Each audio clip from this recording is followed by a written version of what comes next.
মেঘনা নদীর মাঝি। প্রিয় দর্শক, আপনারা অনেকেই পদ্মা নদীর মাঝির সেই উপন্যাসটি পড়েছেন। সেই গল্পের সম্পর্কে আপনাদের অনেকেরই জানা। তো এটি হচ্ছে মেঘনা নদী, মেঘনা নদীর মাঝি। প্রিয় দর্শক, আমি আজকে আপনাদেরকে এই মেঘনা নদীর মাঝিদের সম্পর্কে কিছু ধারণা দেওয়ার চেষ্টা করব। এখানে হাজার হাজার জেলে এই মেঘনা নদীর গভীরে গিয়ে মাছ ধরে থাকে। এখানে তারা প্রতিদিন 2 টাইমে মাছ ধরতে যায়। এই নদীতে তারা বিভিন্ন ধরনের মাছ পেয়ে থাকে।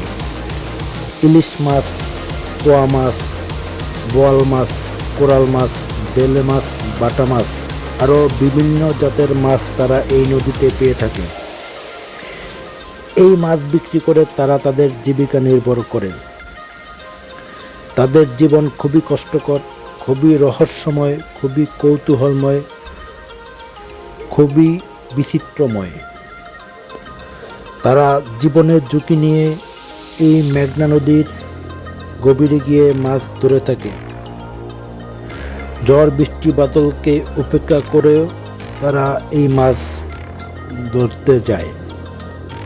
এই মাছ ধরতে গিয়ে তারা অনেকেই হারায় তাদের প্রাণ, তাদের পরিবার হারায় তাদের একমাত্র উপার্জনকারীকে।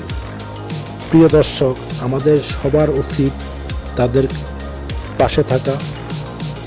আমি সরকারকে অনুরোধ করি তাদেরকে সহায়তা করার জন্য।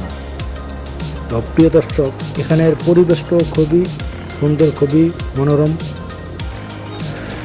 তো আমি আজকে আমার এই ভিডিওটি এখানেই শেষ করছি। তো সবাই ভালো থাকবেন, সুস্থ থাকবেন এবং এই জেলে ভাইদের জন্য দোয়া করবেন।